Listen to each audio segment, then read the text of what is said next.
Greetings and blessings, everyone. This is James Thomas Devitt from the Blue Star Spiritual Group.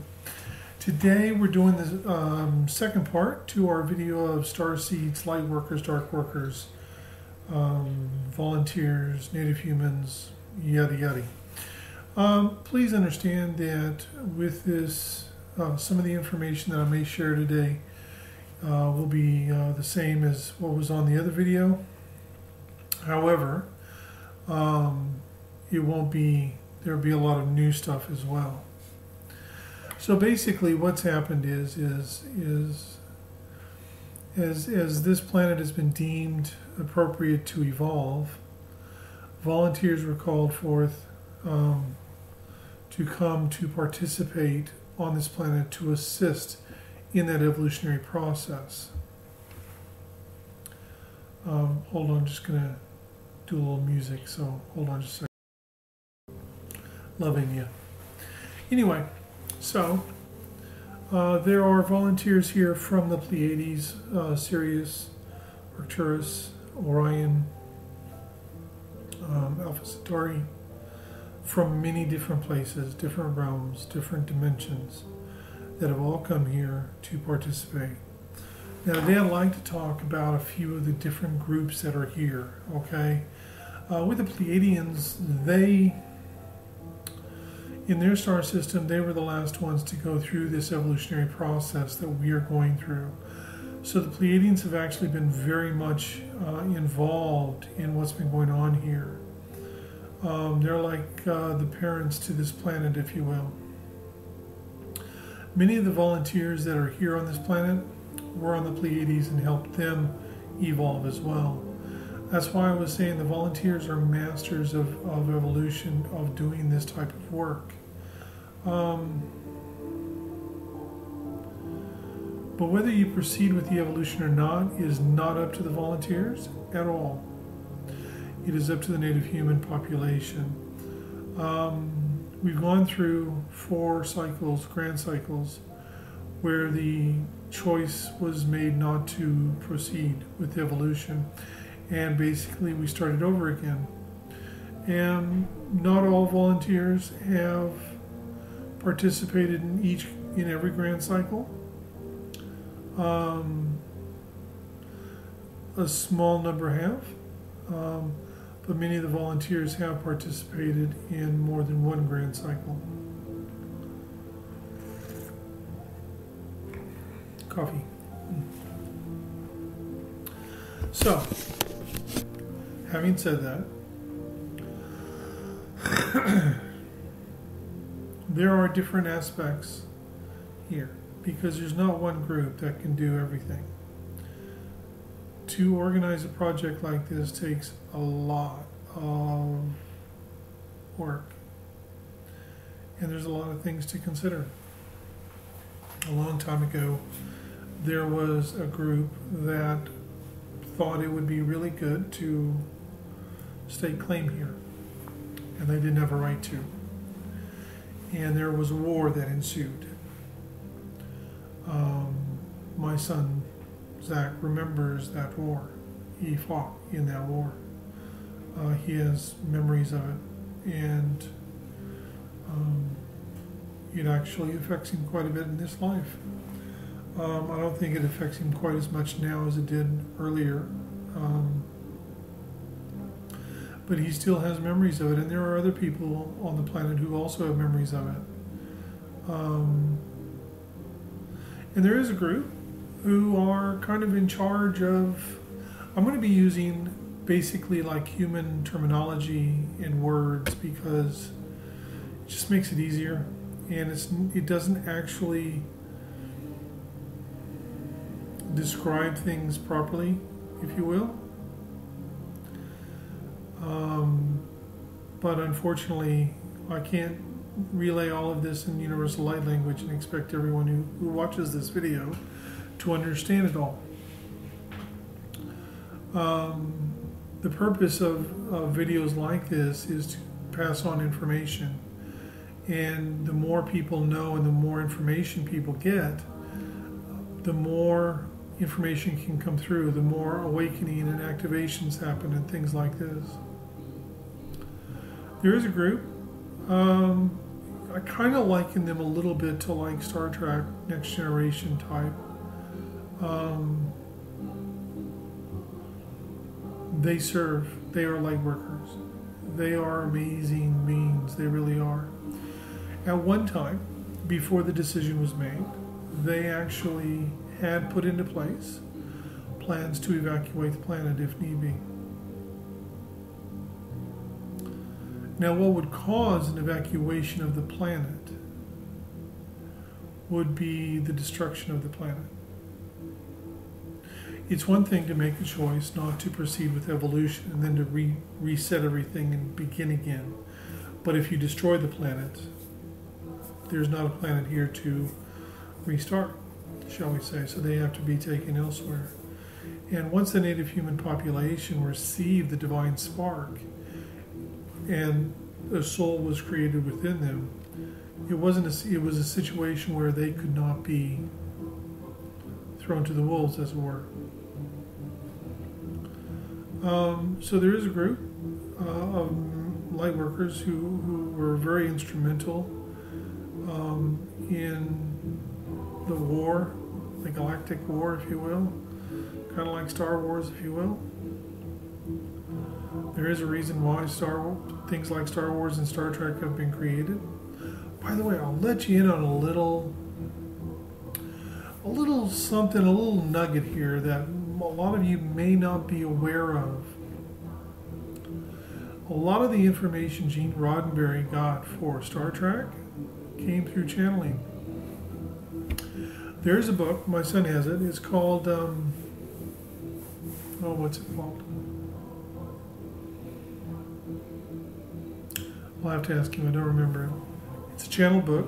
In the first chapter, whoever is channeling, in the being that they are channeling, the channeling session is in the first chapter, and one of the peoples there that are asking questions is Gene Roddenberry.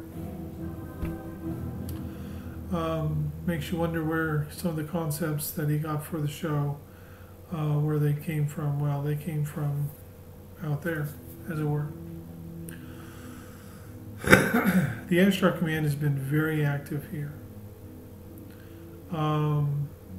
Like I said, they had put into place plans for a world evacuation, which was kind of detailed to a certain degree in the book that was published in 1982 called Project World Evacuation by Tuela. It's a wonderful book. And it was my introduction, if you will, to the Ashtar Command in about 1989, 1990. Of course, by that time, the decision had been made. And so once that decision had been made, the evacuation scenario was no more. It had been null and void. The ancient prophecies that we see in like Revelations in the Bible have been made null and void by the decisions made. I saw on Facebook today someone was saying, the end days are here. Well, the end days have already been and gone, and we're moving on. So the Ashtar Command, very, very important organization, if you will, to this planet. I have channeled Commander Ashtar. I have channeled Commander Monka, and I still do channel Commander Monka from time to time. It was Commander Monka who assisted me in discovering more about who I really am in Colorado. But there is a reason why I'm bringing up the Ashtar Command. They have a contingent of volunteers on this planet. They are very, very sacred volunteers. They are very special in what they do, and their abilities are amazing. And there is a young lady that I know who is really quite amazing.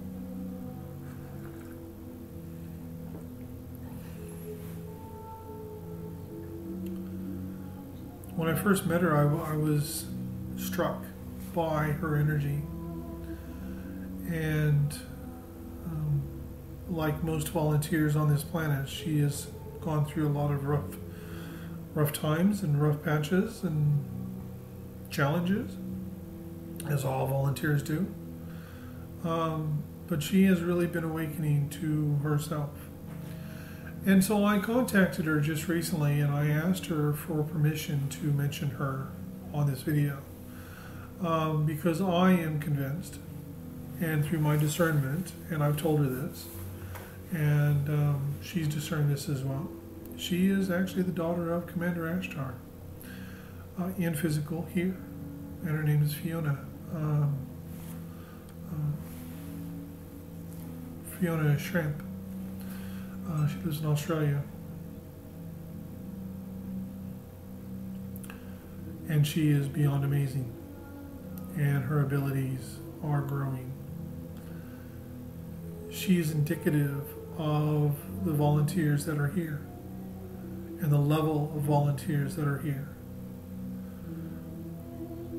There is another young lady who lives here in New Zealand who is Syrian, no doubt in my mind whatsoever. And there are many who are Pleiadian and Syrian, Arcturian, just on and on and on.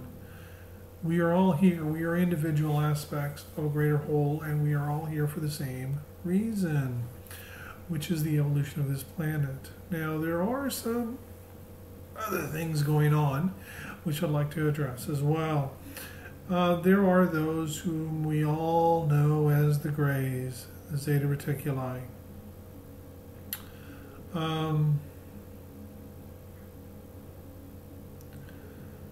Whitley Strieber did a couple of books with regards to his experiences of abduction. Of course, he's written a lot of other kinds of books as well. I had a suspicion around the abduction scenario because the first major abduction case that we are aware of is Betty and Barney Hill up in the northeastern part of the United States. And they were abducted by the Greys, and the information that came through them through hypnosis, and they were hypnotized separately, but they both had the same information basically. But one of the more interesting aspects of this, James Earl Jones, I believe, plays the part of Barney Hill in the movie that they made about Betty and Barney Hill. One of the interesting aspects is Betty Hill in hypnosis was revealed that she had, while speaking to one of the extraterrestrials, had asked them, "Where are you from?" And they showed her on a star map. And she drew the star configuration.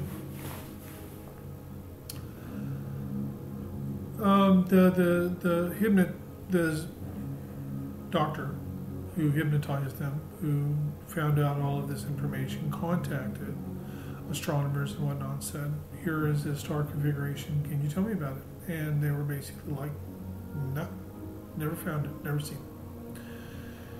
Until about 12 or 15 years later, and then they did find it, and that's Zeta Reticuli. So my suspicion was, because I kept thinking, it's like, they're doing these abductions of humans, why? And some of the information that's come through about them is that they had a war on their world, a very destructive war, and they blamed emotions for it, and so they genetically altered themselves to remove all emotion. And then, lo and behold, as time went on, they discovered, whoops, we can't evolve without emotions. And by that time, of course, it was too late. And so, as the story goes, they came here and abduct people to do experiments to create a hybrid race between humans and themselves, basically so that their species can survive.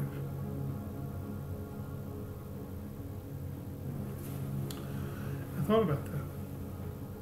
I thought, well, I mean, humans, let's be honest, we have pretty good emotions here on this planet.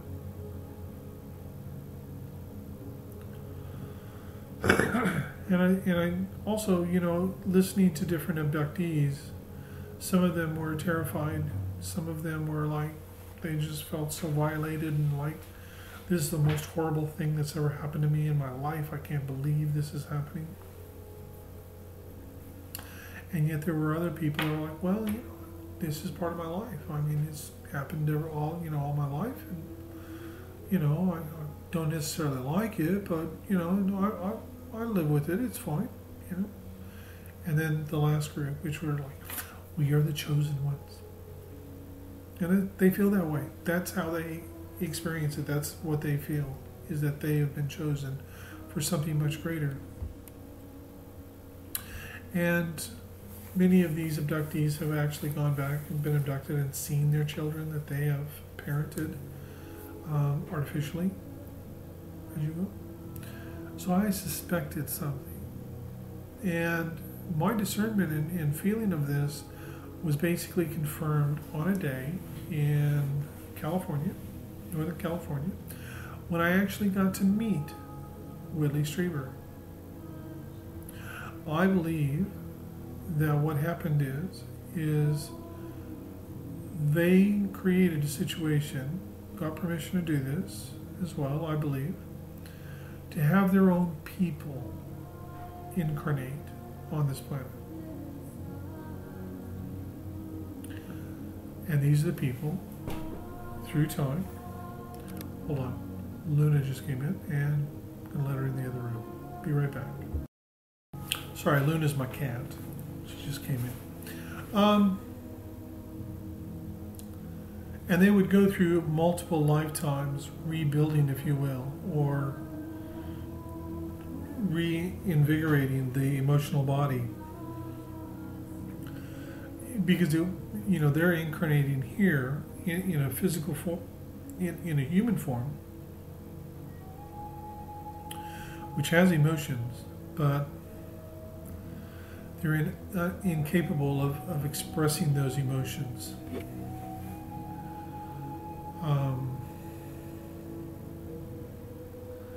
So they went through multiple lifetimes until they got to a point where they had a fully intact emotional body, and then they started being abducted so that this hybrid race can be created. But the truth is, they're actually Greys themselves.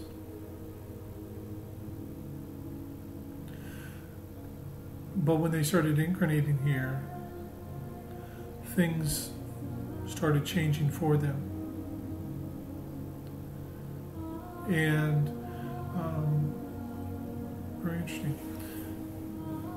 And when they started changing for them, they won't be the same once they leave this world. They are now on a journey here. So they already had, the Greys, if you will, already had permission to abduct them. So it wasn't done against their free will choice, because they had actually come here in order to be abducted for this process to be carried out. So where does that bring us today? Well,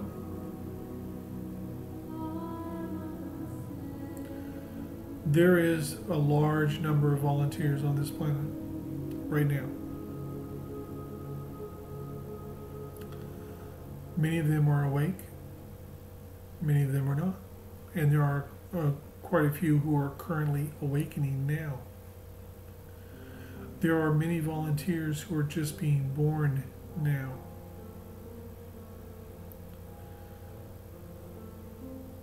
And there are certain volunteers coming here to assist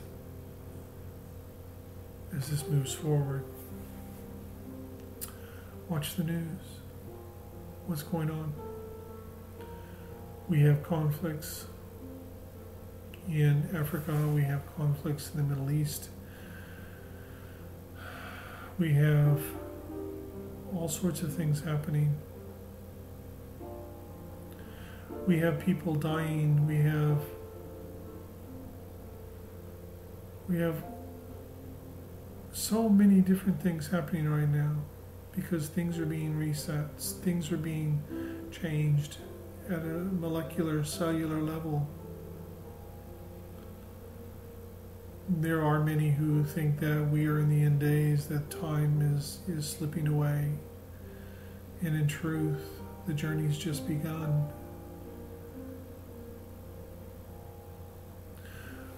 We're like we are in an infancy.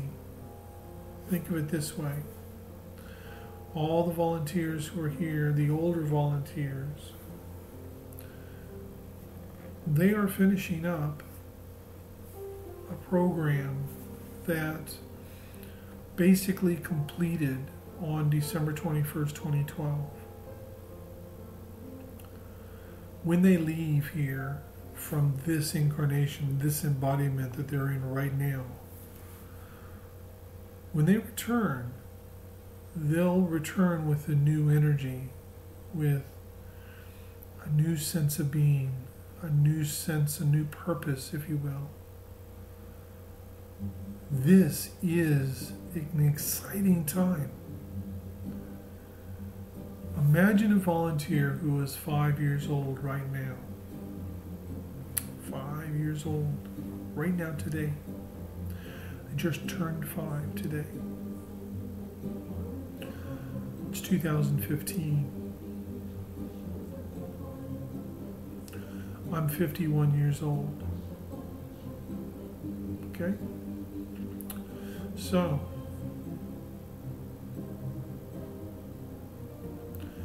"50 years from now,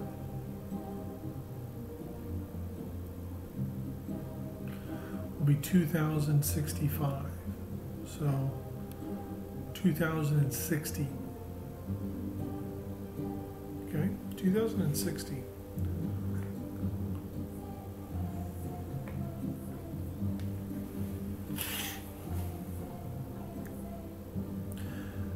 Think back to 1990. Look at how far we've come. Look at how much has changed. 20 years, 25 years. Look at how much has changed in just the last 5 years.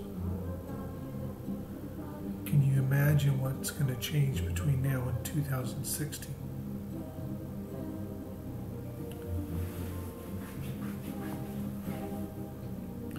I see so much coming, so much happening. This is an exciting time to be on this planet.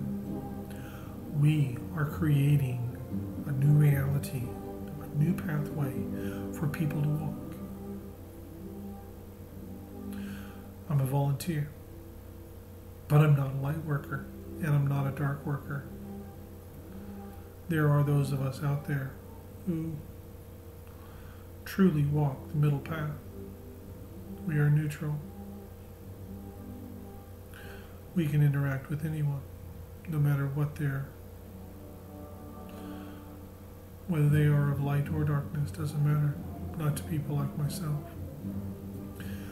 Doesn't mean that I'm more special than anybody, because that's not it at all.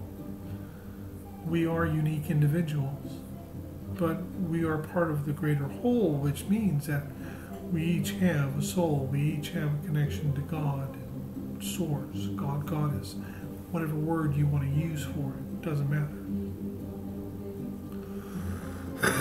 This is an exciting time. The Ashtar Command, they're here. They're in the 5th dimension. The blue star where I come from is in the 5th dimension. There are lots of beings here. We are the biggest show in the universe at the moment. This place is sacred. I don't know why, but it is. And that's why so many want to be here. There's more volunteers to come here than we can have in physical at any one time, because they all want to participate here.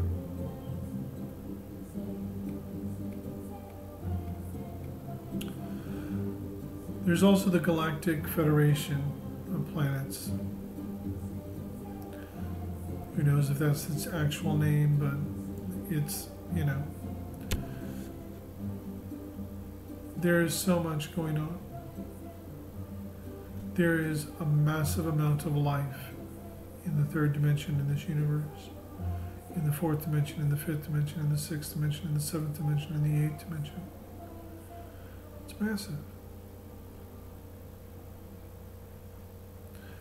This isn't the only planet that has gone through what we're going through. This is not the only place that the volunteers have come. This is not the only place that has evolved.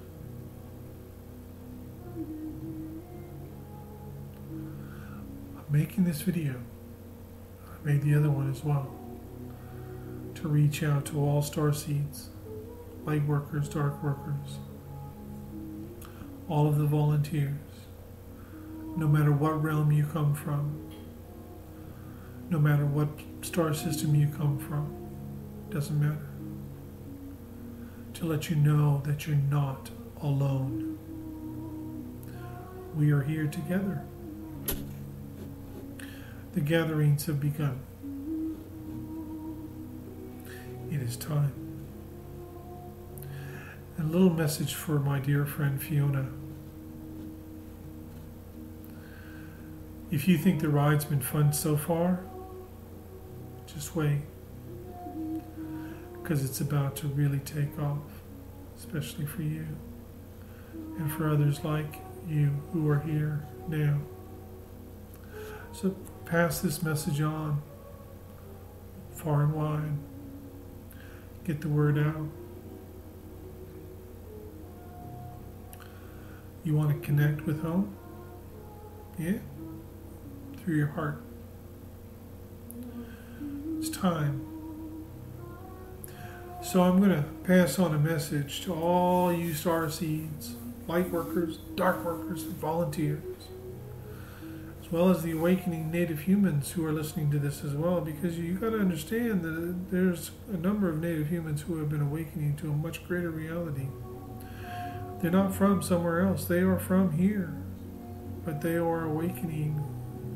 They're the reason we came in the first place. That's why we're still here now, and that's why there are going to be volunteers here for a long time yet to come.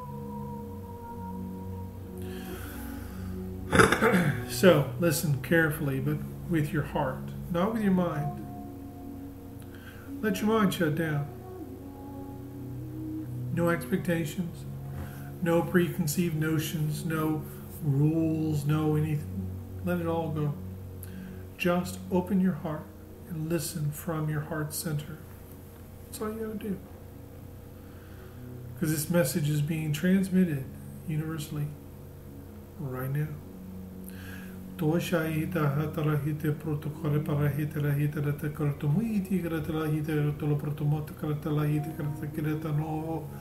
Yala hidakarato toshe pratakete.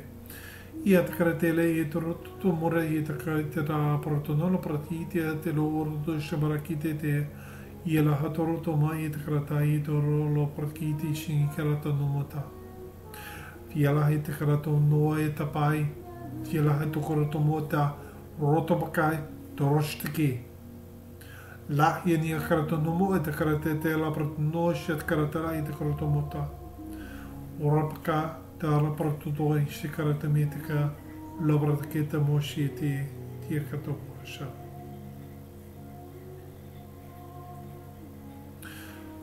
Blessings from the bottom of my heart, and I give you a blessing. May every step you take be with the love of God, for you are sacred.